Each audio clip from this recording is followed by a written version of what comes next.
Okay, welcome everyone to the 87th meeting of Introductions in Group Theory and Triangulated Categories. Today our speaker is Ben Briggs from the University of Copenhagen, and he'll be talking about Koszul homomorphisms and resolutions in commutative algebra. Thank you. Wow, 87, that's a lot. Congrats. Are you doing something special for the 100? Or... Okay, I should just get started. All right. Okay, so the title of this talk is Koszul homomorphisms in commutative and resolutions in commutative algebra. So as Rudradeep said earlier, it's one in a long series of talks on Koszul type things, and this time commutative version of it. So let's see. I'll just start with I guess some motivation. Tell me if I'm writing large enough or talking loud enough or clear enough or something. Okay, so there's this theorem which I don't really know who to attribute it to. So Keller was definitely using this trick a lot with DG stuff. Let me just say, let's K be a field. A local K algebra, but local, so it has a maximal ideal, the radical of A. And let me say A mod the radical of A is K, the same field. And then from this, we can form a DG algebra, the derived endomorphism ring of K. This is some DG algebra, DGK algebra. And theorem just says the derived category of A, if you look at those things that have finite length homology, so this is equivalent to the derived category of perfect DG modules over this DG algebra. Okay, so that's not too difficult to prove, but it's sometimes very useful, and its usefulness is kind of dependent on how easily this thing is to work with and how easy it is to compute.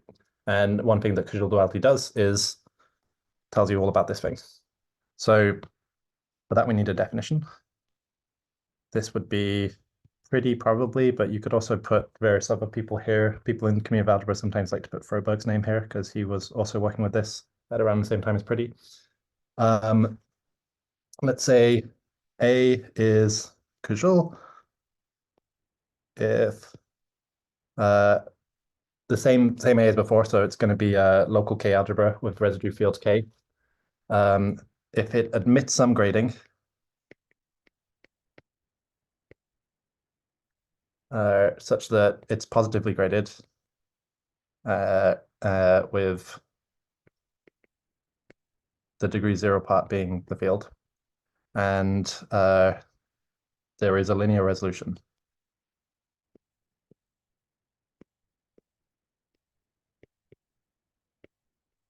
Which means a linear resolution for the residue field. So the resolution for the residue field always starts with A. And by linear, I mean, let me like this. Some power n1 shifted by -1, some power n2 shifted by -2, and so on. Some power ni shifted by -I, where what this means here is the free module, some free module over A generated in degree I. So it has a resolution where each free module is generated in 1 degree higher than the previous one. And so the differentials will be kind of coming from A1, so they'll be linear. So here's a theorem of, it's kind of an omnibus theorem of lots of people, so I'm not entirely sure whose name to put. I'm going to put Guggenheim. I'm going to go all the way back to topology, because some of these ideas are pretty old. Guggenheim and May, and Keller's involved in the algebraic formulations of some of these. Berglund wrote a cool paper on some of these things, and Pretty's name should probably be here just because it's pretty. It says that A is Koszul if and only if this DG algebra here, which showed up in the first theorem, is formal, which means there exists some zigzag of quasi-isomorphisms of DG algebras connecting this thing with its homology H of R, which I'm going to call E. Which in this case, by definition, is the X algebra of A. if you could just combine this with this theorem up here, this is so in particular, you get this the derived category of A, things with finite length homology, is equivalent to now the derived category of, or the perfect derived category of DG modules over E. So this now looks much more useful because that's at some graded ring. And also the situation becomes symmetrical. In this case, E is also Koszul. And again, the X algebra of E gives you back your original A. So you get results like the reverse of this. The derived category of modules over E with finite length homology is equivalent to the derived category of perfect DG modules over A with respect to this grading that shows up here. So there is some funniness with the grading going on here. There's some nonsense about this side is treated ungraded, this side is treated graded, and you can fix that by being a little bit more clever about how you set this up, and you can get this a more normal equivalence, but that's some technicality. I guess for the people in this room, you might, it's probably appropriate to use the word tilting. This is kind of an early version of tilting thing. Tilting is in some sense all about formality. It gives you like equivalences by taking endomorphisms of things and getting formal stuff. So this is sort of a tilting-ish kind of, an early tilting-ish kind of result. But let me just give you some examples. So stop me if anyone has any questions. Okay, so let V be a vector space over this field K. Let the first example would be lambda of V, the exterior algebra on V.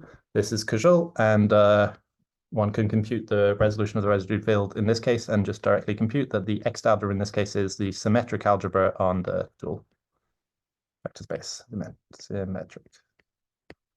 Symmetric in the commutative algebra sense of basically the polynomial algebra on V. Okay. Another kind of fundamental basic example would be, I'll write it like this, K sort of semi-directed product V for the trivial extension algebra, trivial algebra on V, which means that the product on V is entirely zero, but it's still unital, so it has some non-zero product, but that's only what's forced by unitality. And in this case, it's Koszul, and one can compute that the I'll show you, maybe we'll get to how you compute this one. In this case, the Koszul dual, the extension, the X algebra of this one is the tensor algebra. So it's the free algebra on the dual vector space. And I'll do one more example. If you start with some perfect pairing,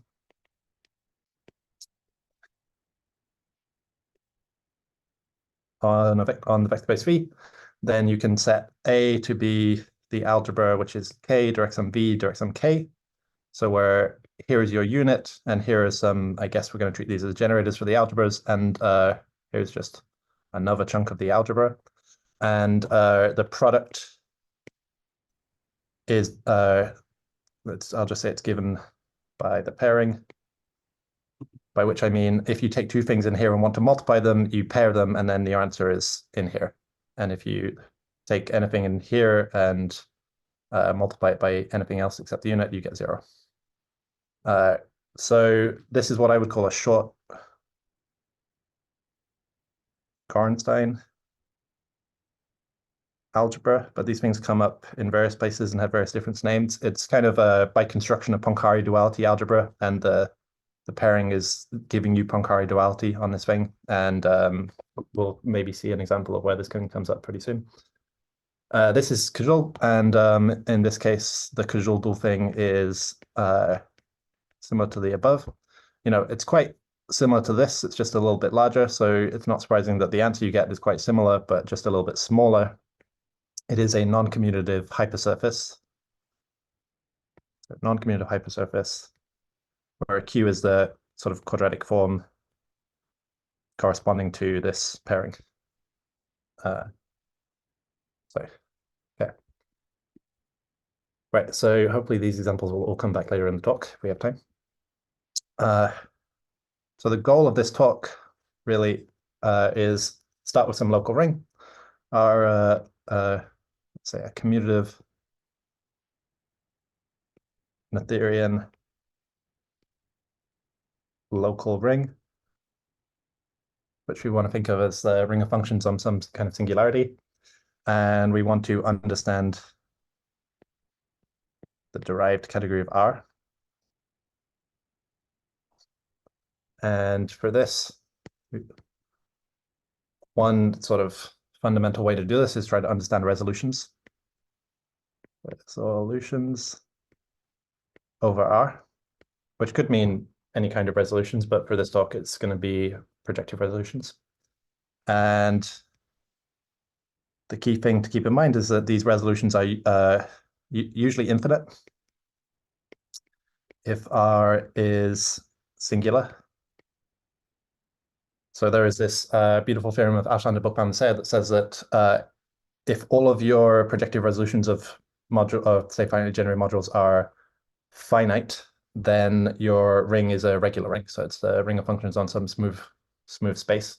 And so that case is kind of, or at least from the perspective of this talk, the least interesting thing. We're going to be talking about singular rings and infinite resolutions over them. But if they're infinite, then the game becomes how do you describe these resolutions? Describe infinite resolutions kind of using finitely many data, which is maybe not as hard as it seems because this sort of thing happens all the time. So let's take a ring R. Let's call this, like a really basic example would be polynomial ring in X modulo X to the N. And let's resolve the module X R modulo X to the I for some I less than N. So the resolution here is going to look like we're going to have to take X to the I as our first differential here. And not just a little bit of thought, you'll realize that the kernel of that is the complementary power of X to the N minus I. And then the situation kind of immediately becomes symmetrical, and we're going to start repeating here. So this is 2 periodic, which definitely counts as kind of a finite description because we can describe this whole resolution just by describing 2 differentials and then saying it's periodic. So this sort of thing happens very generally, or let's say quite generally, say more generally at least. Let's take S to be a power series ring and R to be the power series ring modulo some power series, just some F. Let's say F that's not a unit, so with no constant term. And if M is a finitely generated R module, then I mentioned earlier that since this ring is a regular ring, M has a finite resolution.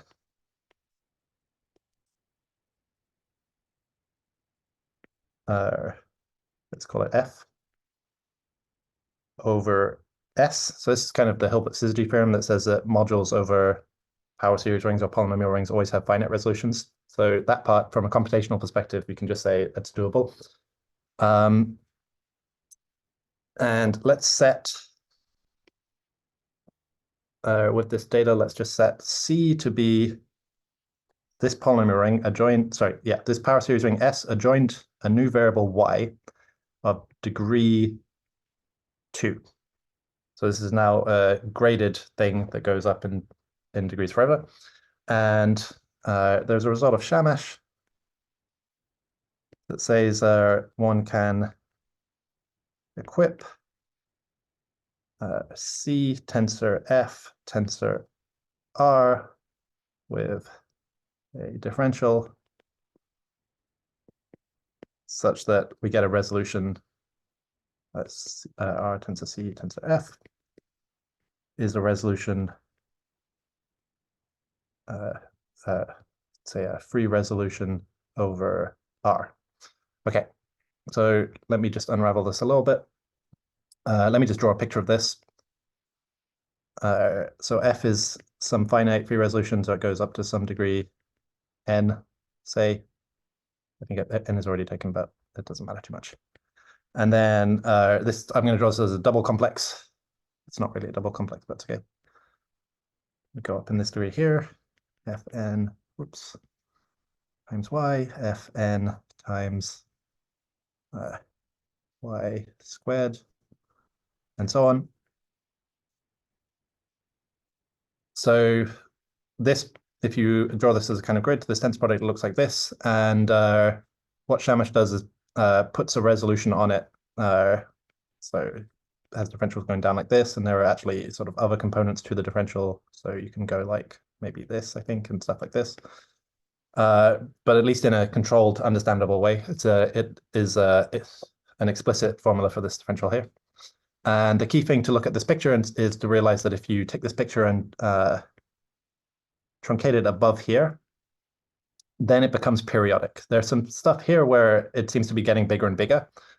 But if you look at the part above degree n, then everything here is now periodic, because to go from this row to this row, you just multiply by y, or maybe differentiate by y, and that becomes exactly the same. So this is now true periodic up here. Okay. So the takeaway from this is that this person, Jack Shamash, explicitly constructed two periodic resolutions of any module over what I would call a hypersurface ring. So a power series ring modulo some single power series. Okay. So let's just say the general setup from now on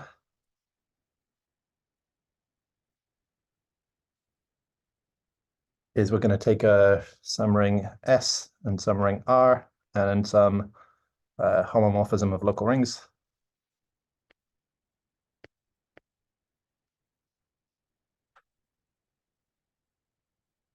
And I want the residue field of S, so S modulo its radical, to be this field K. And in this setting, we get, let's write it as A. A is K derived tensor product over S with R. This is the derived fibre of phi, and it is a DG algebra. So I'll do some examples if this isn't a thing that makes much sense to you. But the idea is, that geometric properties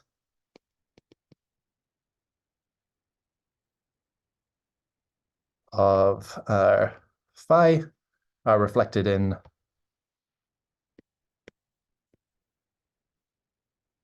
this DG algebra A, and sort of things you can do with DG algebras, like look at DG modules over it and stuff like that. So for example, well, I'll come back to that example in a sec. So yeah, let's do this example now. So if R is a power series ring like this over now C different power series, and I'm going to call this ring S as before. And this is called complete intersection, which is a nice geometric property people are interested in. If the dimension of R is the dimension of S minus C, I should say N minus C. I mean Kroll dimension here. So like the dimension of the corresponding variety. So if the dimension drops sort of the expected amount when you have C relations, this is called having complete intersection. And in this case, there is a resolution called the Koszul complex resolution, which I think showed up in the previous talk, or maybe the previous N talks, which says the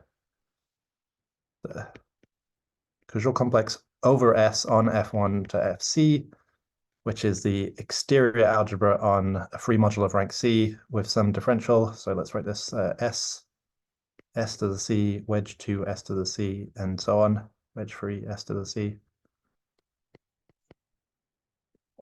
This is a resolution of R, and the differential here is you take a basis element here and send it to the corresponding Fi here. And the rest of the differential is determined by the Leibniz rule. So this is a algebra we're using the exterior product, and these are the generators. So the Leibniz rule tells you how to work out you know, EI wedge EJ. Using the Leibniz rule, you can expand that.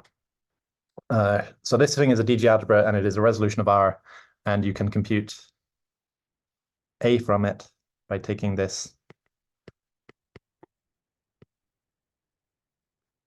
tensor product like that. And the effect of that is to turn this free S module into a free K module, and the differential, in fact, completely disappears in this case, and you just get an exterior algebra.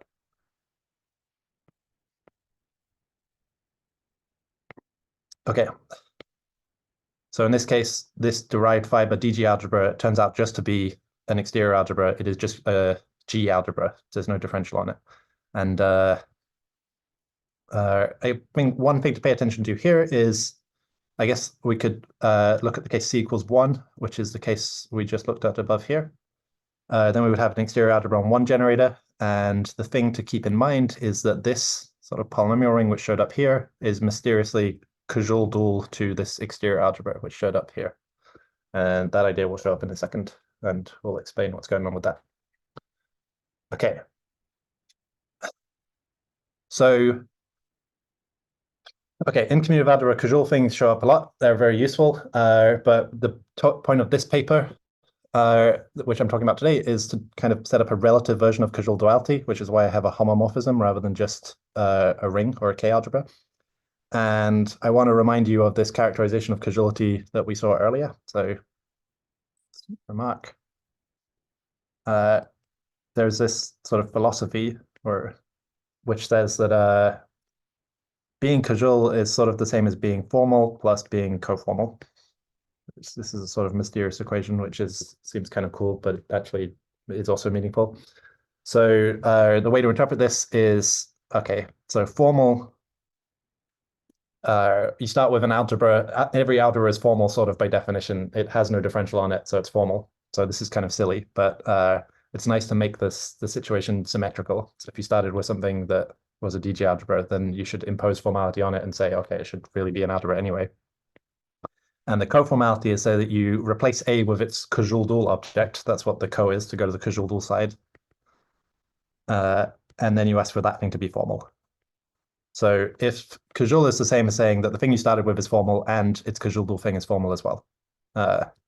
So this idea goes back to Guggenheim and May and some various, maybe more as well. Various topologists knew about this thing. In fact, this is maybe a digression that I don't have time for, but it's fun.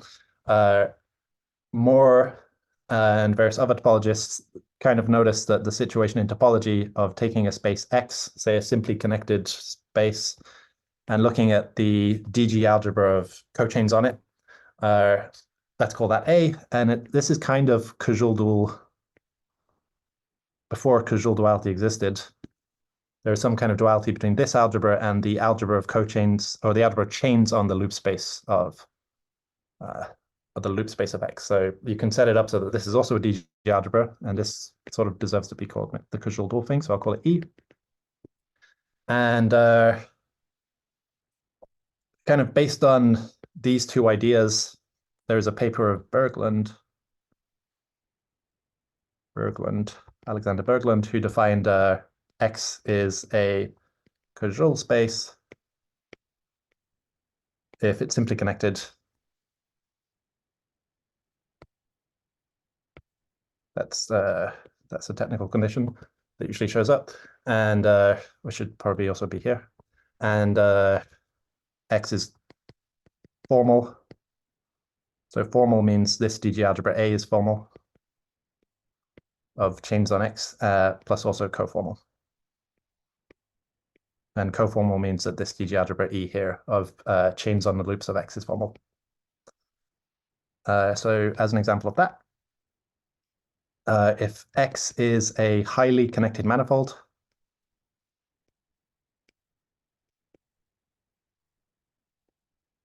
of dimension, let's say D, what highly connected means is that HI of, say, the ith homology group of X is 0 for I less than up to half, or at most half the degree of D, strictly less than that. So this is saying that it can only have homology like because of Poincare duality, it has homology, it has a top class, has a bottom class, and then there's allowed to be some stuff in the middle, but there's mostly zeros going on in its homology. So this implies that X is Koszul. This is essentially a result of stash F, this formality thing. And in this case, the cohomology algebra of X is isomorphic to a short Gorenstein ring. So K plus some vector space plus some K. So this is in degree 0, this is in degree the top class, and this is sort of the middle cohomology. This is a short Gorenstein. And the pairing which showed up in the definition I gave you earlier is exactly the Poincare duality. Poincare duality pairing.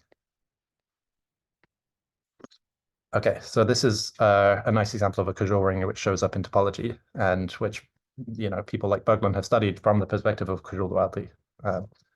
Okay, so with that motivation in mind, here's a definition from our paper. This homomorphism, this local homomorphism, S to R, is called Koszul homomorphism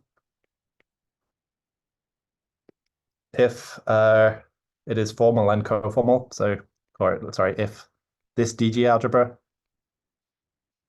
is formal and coformal. So what this means here is that this DG algebra can be made by some zigzag of quasi-isomorphisms. It is quasi-isomorphic to its homology, which is pretty much by definition Tor S KR. So that's one condition in this definition. And coformal means this opposite condition for this this thing. And this R-hom, this sort of derived endomorphism ring of K, it can be replaced by this condition with, put Tor here if you like. This is formal as well. So this is also quasi-isomorphic to its homology, so now just an X algebra.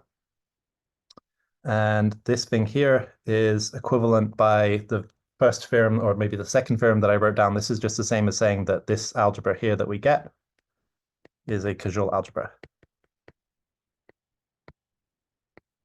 So the concrete way of interpreting this definition is just these two boxes here, this one and this one. So this DG algebra here should be quasi-isomorphic to this Tor algebra. And also that Tor algebra that you get should just be Koszul in the sense that I wrote down right at the beginning. It should admit some grading such that the resolution of the residue field K over this algebra is linear. Okay, so let's just do some examples of this and then I'll give you some applications. And I'll tell you why this affects the structure of resolutions and therefore affects the structure of the derived category of R. So I guess the fundamental example, sort of example 0, would be if S is just the field, then nothing is going on here. This is just the tensor product over K with K. And so this is just R. And we're just asking, is R, so R is automatically formal. That's just R being isomorphic to R. And we're just asking, is R Koszul in the classical sense? So this is just equivalent to R is Koszul classically. So at least this definition kind of recovers the usual definition if you put in a field here. So let's do a slightly more interesting example. If this is I'll call this like a deformation of a classical Koszul algebra.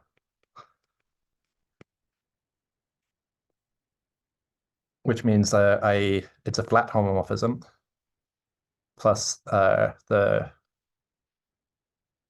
K tensor product over R. So in this case, well, if it's flat, then the derived tensor product is just the normal tensor product. And if this is just a normal Koszul algebra, then this is called a deformation of a Koszul algebra. So these are pretty easy to come up with. You just take your favorite Koszul algebra. So like we've seen one already. Well, actually, here's one, which sort of showed up earlier when n was 2. So we can deform that by just taking that same presentation and doing it over S like this. So that's a flat deformation of a Koszul algebra, but it's kind of a trivial one. And you could deform that presentation by just sort of putting extra stuff in like this. as long as A and B are in the radical of S, it's still a flat, this is still flat over S, and the fiber, when you do this thing, A and B will be turn into 0, so you'll just get this k of x over x squared. So this is a kind of flat deformation of this thing. So that's included in the theory, but still that's not really the type of things we're aiming at. Those are pretty cool and interesting, but the interesting examples I want to talk about are, let's say, what are we up to? Let's do this complete intersection example. So let's say S modulo F1 up to Fc, like before. That's my R. Let's call this complete intersection. If this is a complete intersection map, then we saw that the derived fiber in this case is quasi-isomorphic to just an exterior algebra on C things. So this is Koszul, because the computation with the Koszul complex that we saw earlier shows that this thing is formal. And I gave, if you trust me, earlier I said that exterior algebras are examples of Koszul algebras. They're kind of fundamental examples of Koszul algebras. I think one thing I forgot to mention is that for an exterior algebra, that equivalence of categories you get at the beginning is, it gives you the BGG correspondence. So it's kind of the most classical fundamental example of this tilting showing up in Koszul duality thing.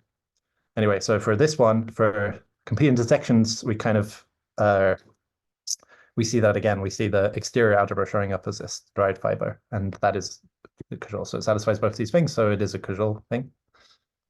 Let's do one more example, or maybe lots more examples. I might have to skim through some things for time. What time is it? Yeah. So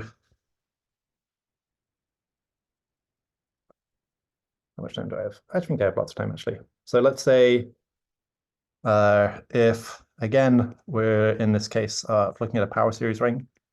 So you may have gotten the idea that the most important case is when I just take my ring S at the top to be a power series ring, which I think is true, more or less, or like a regular ring. This is the case where most of the interesting examples, or a lot of interesting examples, show up anyway. So let's take a quotient of power series ring again, but now probably not generated so nicely by a sequence of elements that are forming a complete intersection. So in general, there is a theorem of Serre, or a theorem that people attribute to Serre, but it's hard to track down who actually did this first, which says that the Poincare series of this algebra, which by definition is the sum over all integers n, n is taken, I guess, so it's called I, Tor I, that's probably on the wrong side, kk. So this is the number which keeps track of the Betti numbers of the residue field. So what are the ranks of the free modules in the minimal resolution of the residue field K? T to the I. This power series here is coefficient-wise bounded by this other expression, this rational expression, 1 plus t to the n over 1 minus the sum over I greater than or equal to 1 of the dimension of Tor S I R K, or KR, I think I've been writing. Doesn't matter what side you put it on. That's kind of like that, times t to the I plus 1, I think. So some random thing that involves this Tor SKR thing that's been showing up a lot. So this fibre thing. And this is a polynomial here because S is a regular ring. So this thing, there's only finitely many Tors here. So this is a polynomial divided by a polynomial. So it's a rational function. Serre proved this bound, and there's a definition, well, here's a theorem of Golod that equality holds here if and only if the fiber. So this is, I would say, essentially due to Golod. It's probably also appropriate to put Avramov's name here. But Golod more or less had this in different terms, in terms of like vanishing of Massey structure. If A is formal and quasi-isomorphic to a trivial algebra, then that is equivalent to equality holding here. So in particular, this implies So these rings are called, the rings such that this happens are now called Golod rings. So they are the rings such that the resolution of the residue field, which is encoded in these numbers here, is as large as it possibly is allowed to be, because this is a totally general bound, which always happens. So as long as, so if it hits the maximum possible value always, those are called Golod rings. And these are examples of Koszul homomorphisms. So the S to R is Koszul in this case. The quotient map from S to R is Koszul. All right. So one thing probably that I should have mentioned here is, or one thing that people who are used to Koszul duality will maybe notice is a bit weird, is that classical Koszul rings are always quadratic. They're always, that will come up in a second. They always presented as, say, in the commutative case, a polynomial ring modulo some quadratic relations, or in general, like a tensor algebra modulo some quadratic things. These things don't have to be quadratic at all. So this, if we go to here in the complete intersection example, every complete intersection, no matter what the degrees of these are, they don't even have to be homogeneous. This is Koszul. S to R is Koszul. And it has no bearing at all on whether or not the relations are quadratic. So this kind of expands the scope of classical Koszul duality to non-quadratic things, is one of the selling points of this, is that now you can treat any complete intersection as if it's Koszul algebra, or any Golod ring as if it's Koszul algebra, regardless of whether it's actually quadratic or not. And you can, well, we have applications of this, which hopefully we'll get to in a minute. Okay, should I skip some things? Yeah, let's just say, let me do a sort of pseudo example. So for example, if you have R is 3 variables, modulo some ideal, and this satisfies Poincare duality. Poincare duality. So in commutative algebra terms, you would say this is a zero-dimensional Gorenstein ring. So these are very common examples of rings which show up. Then in this case, and then again, that's going to be my S. In this case, this guy is quasi-isomorphic to a short Gorenstein ring. And in this case, the grading is interesting. This is in degree 0, this is in degrees 1 and 2, and this is in degree 3. But nonetheless, it is a short Gorenstein ring. And so these examples are examples of Koszul homomorphisms.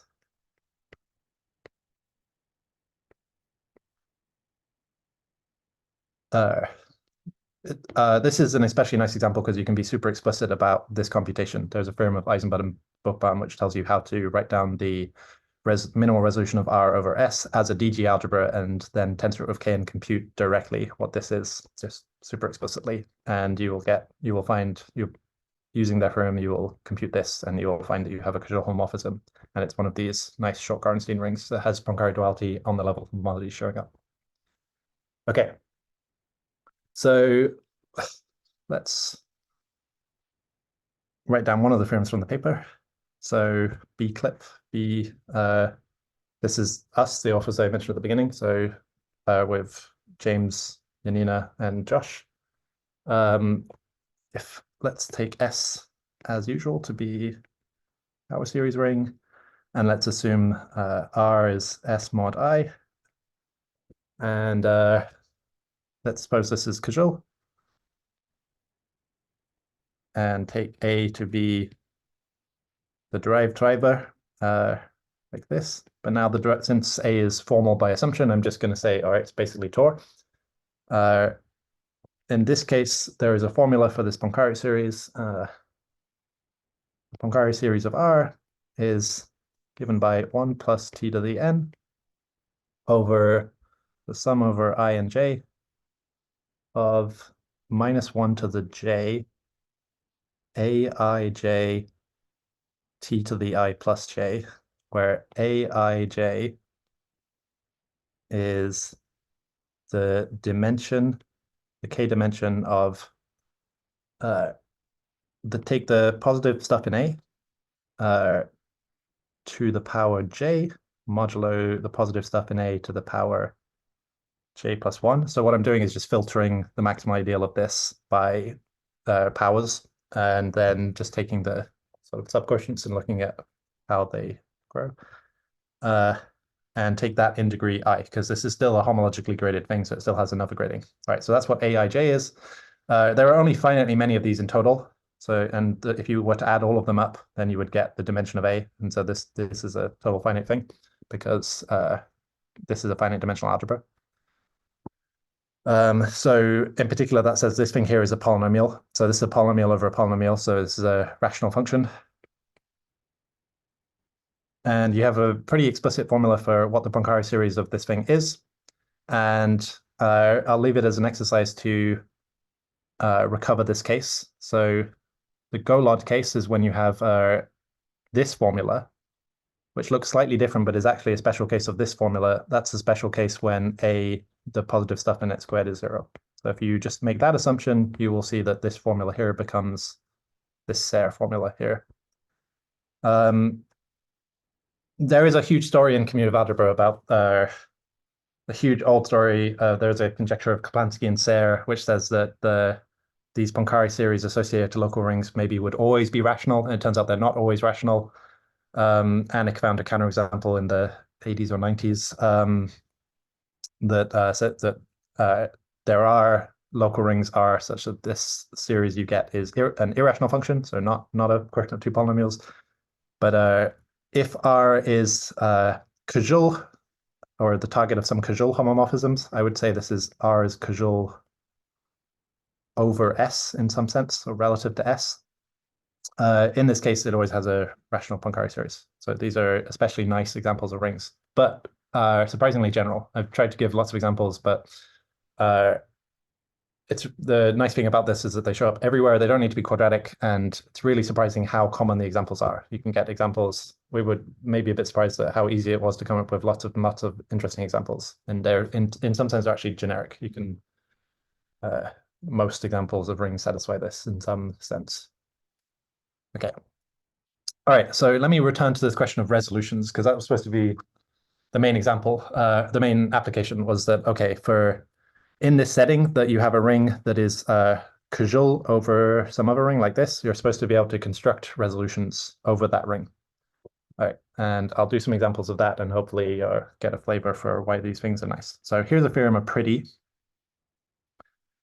I realized I didn't put any dates into this thing. So this is a theorem from the 70s, I believe, late 70s.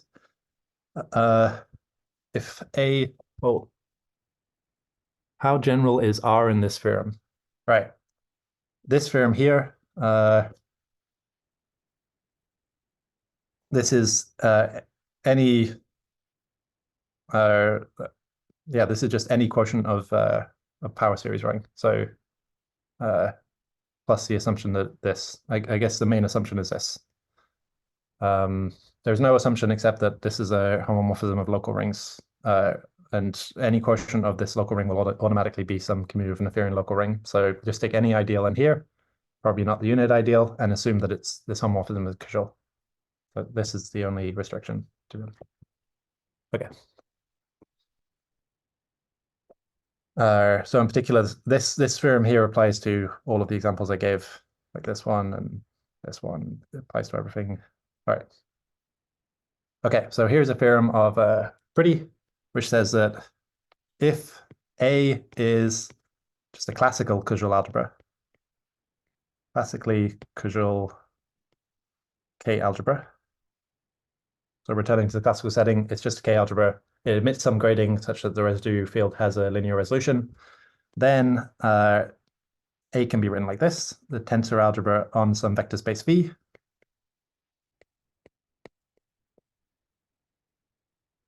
B modulo some relations where W is in the degree 2 part of the tensor algebra. So modulo some quadratic relations. Quadratic.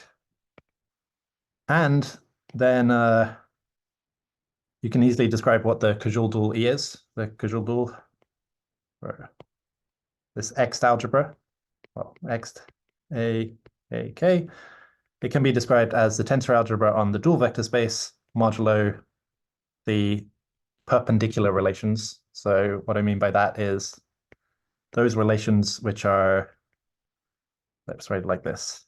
If you dualize that inclusion, this inclusion here of W into V tensor V, it gives you a map from the dual to W dual. And if you take the kernel of that, then these are all sort of quadratic relations which are annihilated, quadratic relations in the dual vector space which are annihilated by W in some sense.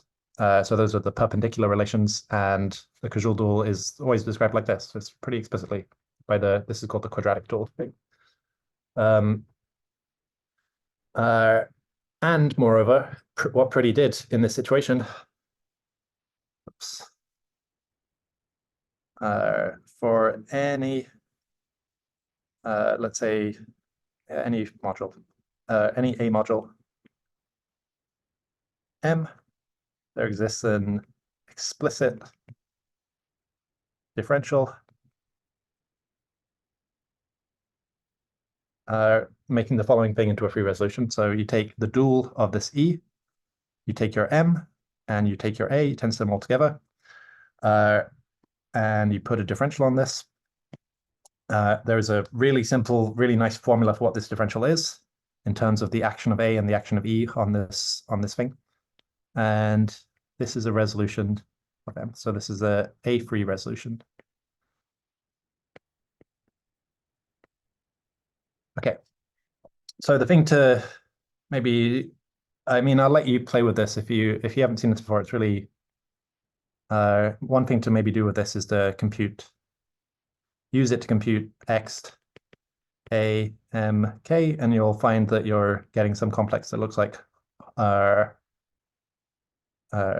you're getting some complex that looks like E tensor the dual of M. And you're getting basically a finite, if say you put in M to be finite dimensional, then you're getting a finitely generated E module here. And so the structure of this thing is like really directly controlled by the structure of this ring here in some nice way. But we can talk more about that after maybe. This really explicit computational resolution is amazingly useful and tells you various things, especially if E has some nice description, like if E is Noetherian or coherent or something, then you can use this to describe the asymptotic behavior of these resolutions really explicitly and to compute these as E modules very explicitly. Whoops, I've lost my notes. There we go. So the main thing in the last 10 minutes, I want to write down a version of this theorem which works in the relative situation. So I guess the thing to think about is that this is the situation where we have a Koszul homomorphism like this. And I'm going to write down a relative version where this can be any ring here, and we're talking about Koszul homomorphisms.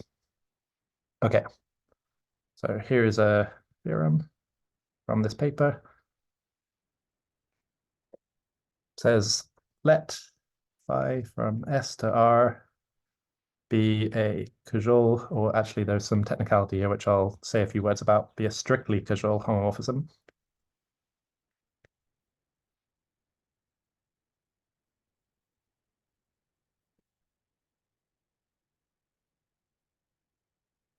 And well, actually, I meant to put an example here, but well, I'll come back to it at this time. And let M be a finitely generated R module. And assume that you have a F to R and G to M are finite S-free resolutions. So again, the situation to keep in mind is that S is just some power series ring, and then automatically these two things will have finite resolutions over S. So by Hilbert's syzygy theorem, you can always find two finite resolutions like this, and you can always compute them in finite time. So this data that's going in so far is something that is computable. You can use a computer to do it even. Then the theorem says that there exists a C, which depends only on the homomorphism phi, and it is positively graded, free graded S module. And the ranks of this, you can compute the ranks if you want by tensoring it down to K, so that it becomes a graded vector space over K. And this thing here is actually isomorphic to Tor over this thing. That's correct, right? Yeah. And so this is sort of telling you the Betti numbers of this DG algebra in some sense. But that's not the thing to pay attention to. And there exists an explicit differential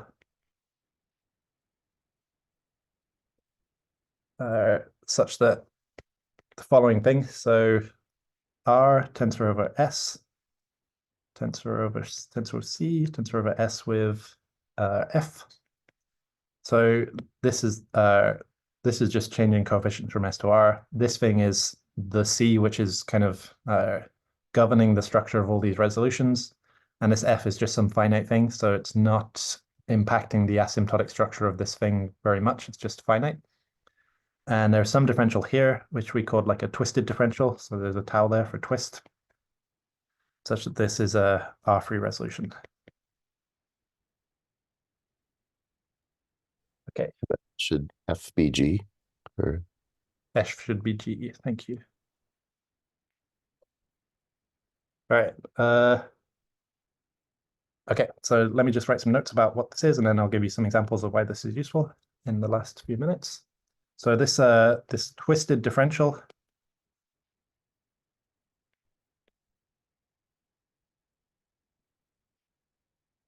d tau is a twisted tensor product in some particular technical sense. It is determined. So the formula which goes into this explicitness, which I keep mentioning, is it's determined by an A infinity structure, or A infinity structures on this resolution F and G. So F can always be made into an A infinity S algebra, and G can always be made into an A infinity module over that A infinity algebra. And those things can be computed in finite time because they are both finite complexes. So that's the data that goes into this. So it's some A infinity thing. And this word strict is a technical condition.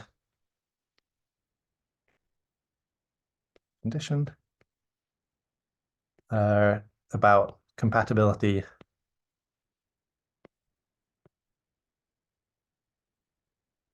of these A infinity structures.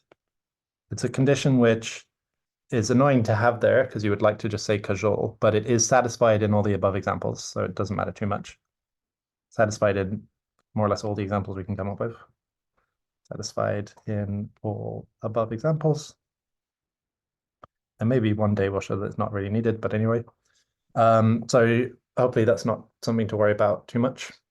So let me just give some examples.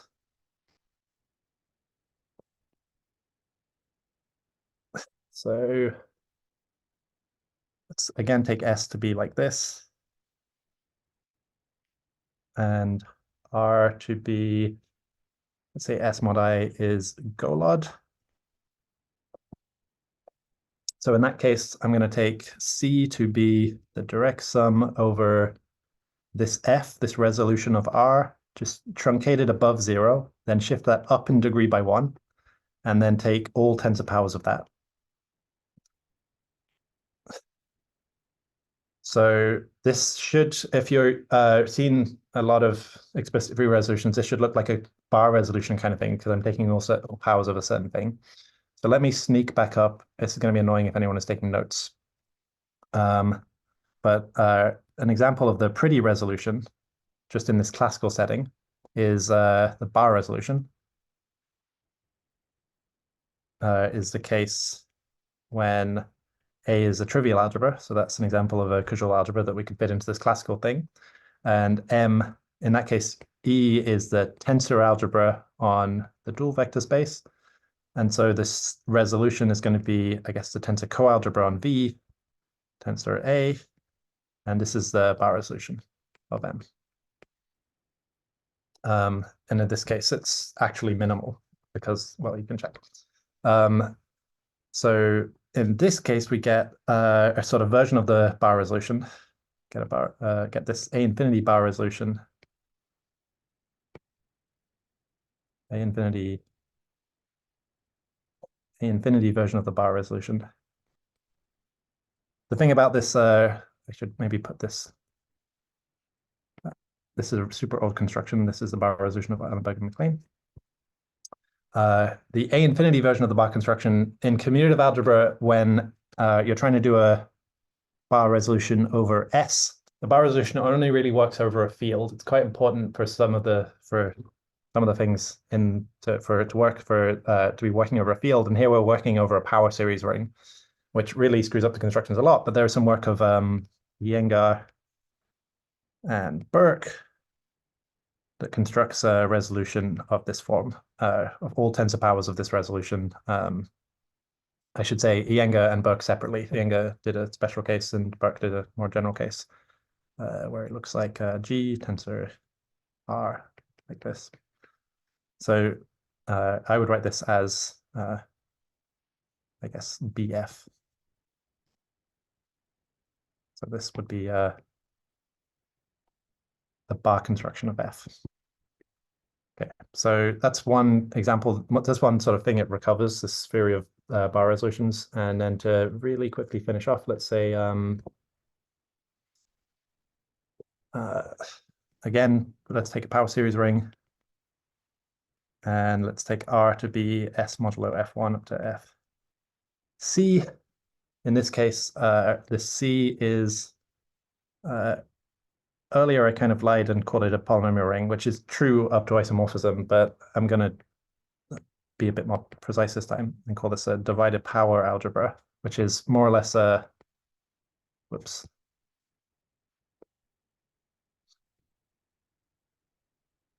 So this is, it is basically a polynomial ring in Y1 up to Yn, but the algebra or the coalgebra structure is different.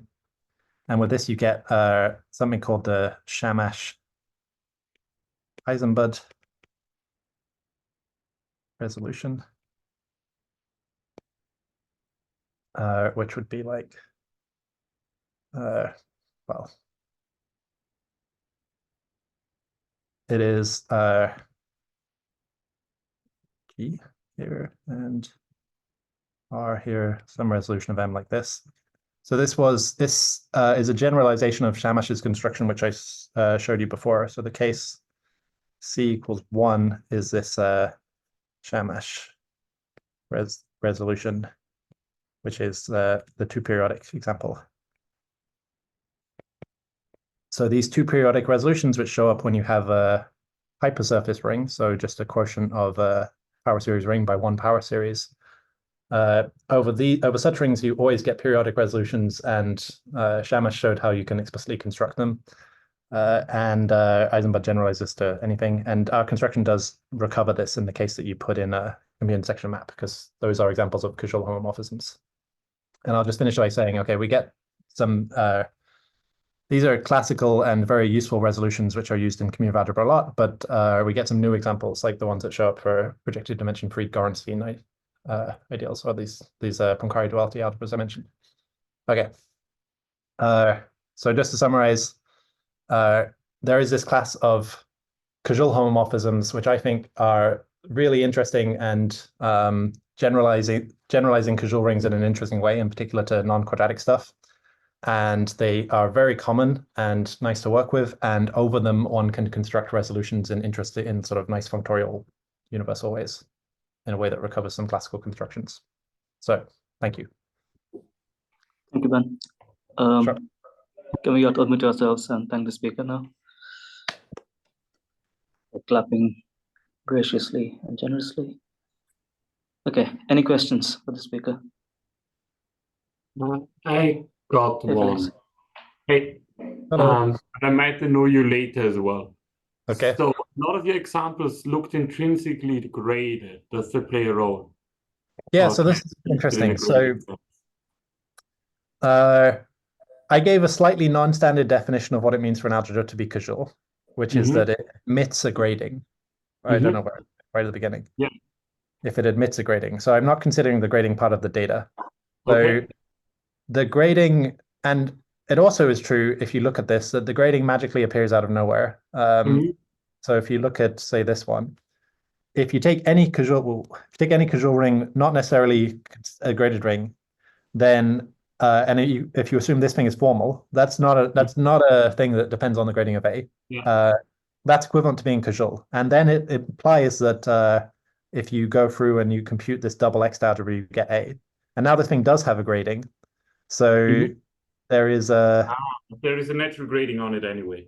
well, this choice of isomorphism kind of corresponds to a choice of grading on A. What you would really get is the associated graded algebra of A as this side, and then it is isomorphic to it. But the thing is, yeah, so these, but to say a little bit more about that, these rings like this, these rings here, they're really, really not graded at all. They can be completely ungradable. Yeah.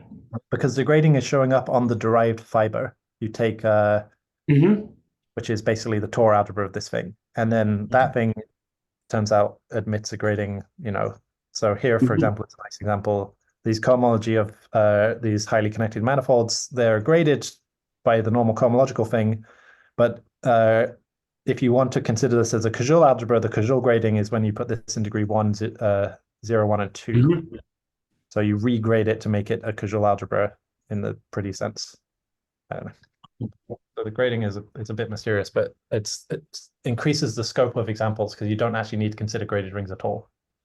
Okay, cool. Then your complex down there, is that an incarnation of a twisted complex? Yeah.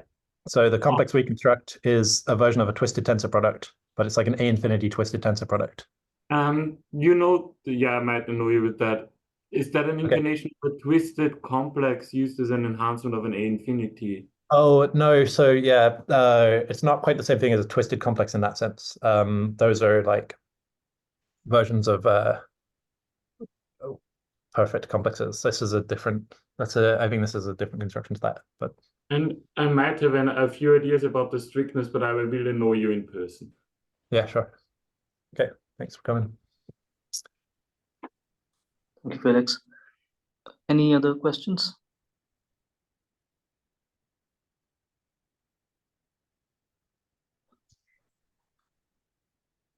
I may have missed this also, but did you touch on the property of rings being strictly Koszul? Okay, so Cohen-Koszul is, I didn't mention this, but okay. I'm asking because I think in your paper there was a nice result, right, about Golod rings, Golod-Gorenstein rings. Yeah, so we get right. Okay. There's this result in commutative algebra which says that every local ring, if you complete it. So by the way, all of this is invariant under completing or faithfully flat extension. So you can assume your ring is complete. And if you have a complete ring, Cohen proved this result that you can always write it as a quotient of a regular ring. And so in the case, so for simplicity, we can assume that like it's a K algebra, and then that's equivalent to saying that every complete ring is a quotient of a power series algebra over a field. So we called this Cohen-Koszul. So this case where you take R, you write it as a quotient of a power series ring, and that map is Koszul.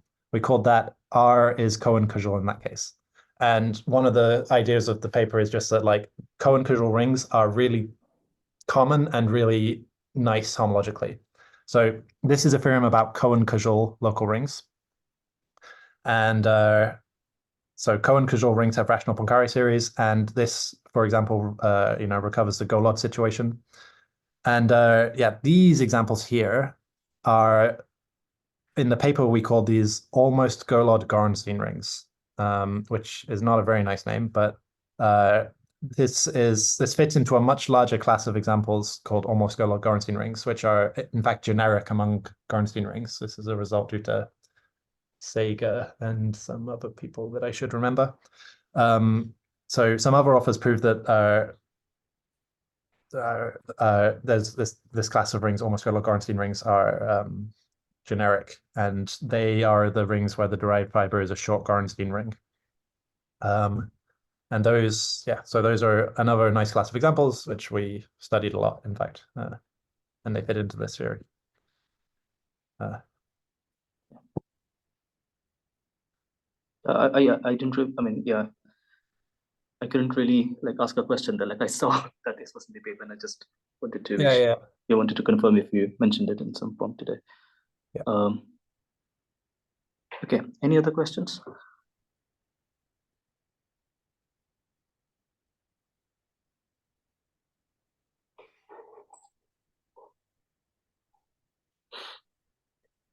Right, so if we don't have any more questions for the speaker, let us thank him again.